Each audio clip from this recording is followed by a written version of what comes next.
Ça y est, c'est parti. Bonsoir tout le monde. Bonsoir mesdames et messieurs. Chaussée d'Antin, Lafayette. J'ai un message à faire passer rapidement. Désolé, c'est pour 4 minutes.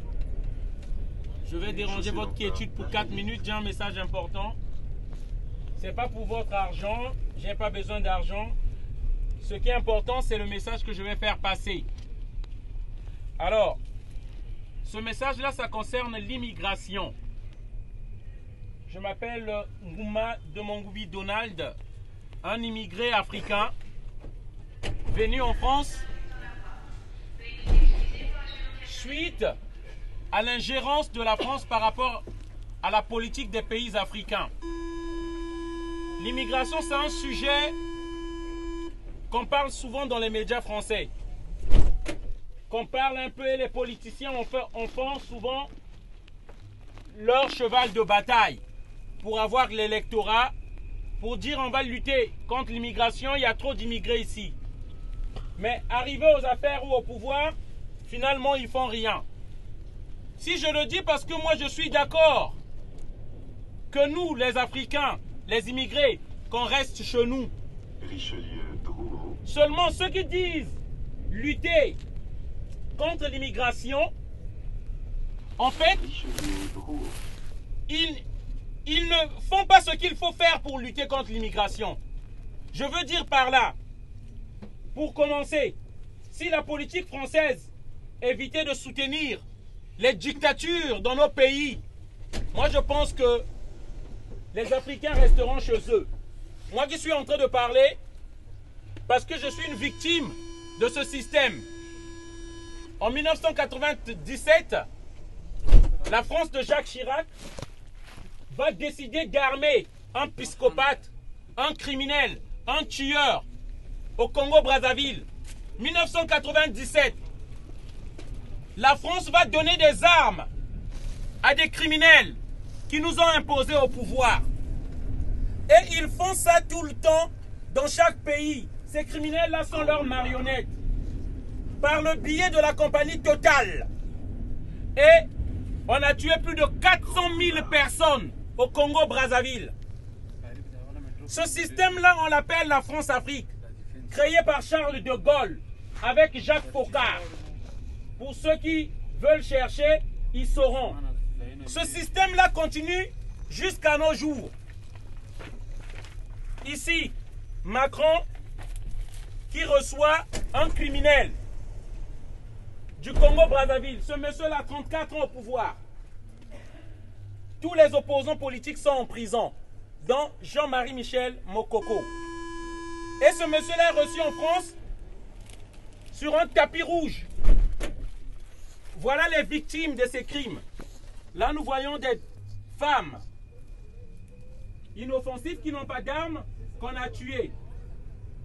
Le gagnant des élections au Congo-Brazzaville en prison, il s'appelle Jean-Marie Michel Mokoko. Et ce monsieur-là est reçu à tour de rôle à chaque président élu de la France. Et c'est là où on donne les mallettes de la France-Afrique, les richesses des Africains. Beaucoup de gens se demandent pourquoi ces immigrés qui viennent. Il faut savoir, chaque année la France délivre 3 millions de visas. Il faut savoir, l'immigration clandestine est infiniment petite. Ça ne se remarque même pas. La majorité des immigrés qui sont ici, ils ont eu des visas. Ils viennent avec des visas ici. Et ces gens-là viennent en études ici. Ces gens-là viennent ici pour venir se former. Et ils oublient de rentrer dans leur pays. Nous qui sommes venus ici en tant que réfugiés, la seule chose que nous demandons, je suis de ces immigrés-là qui veulent rentrer chez eux. Beaucoup d'Africains, je parle par leur voix, ils veulent rentrer chez eux. Seulement, comment rentrer chez nous tant qu'on nous mettait des dictateurs? Tant que la France soutient des dictatures, comment on peut rentrer chez nous? Je suis la preuve. Beaucoup d'Africains voudront rentrer chez eux, mais ils ne veulent pas rentrer parce que la France a choisi de soutenir des dictatures. Et cela depuis les années 60. Je prends des exemples.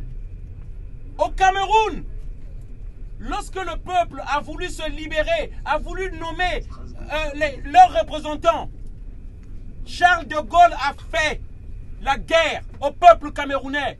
Lorsque vous entendez les massacres de Bamileke, ils ont tué les gens au napalm, plus de 400 000 morts. Cherchez à Google, vous trouverez cette histoire-là. En Centrafrique, chaque décennie, on fait des coups d'État.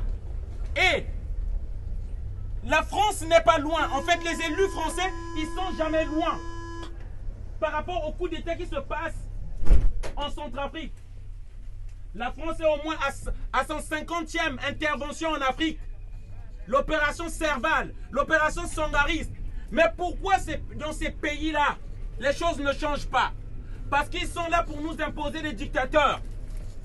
Lorsque on a entendu que, lorsqu'ils ont entendu que Ali Bongo a fait un AVC, il devait mourir, la France s'est dépêchée à envoyer son armée pour aller protéger le pouvoir d'un dictateur. Le message que je fais passer, que nous faisons passer, c'est un éveil de conscience. Qu'il est temps que ces méthodes-là changent. Beaucoup d'Africains veulent aller investir chez eux, et rentrer chez eux. Mais tant que la France soutiendra des dictateurs, et nous sèmes des bombes.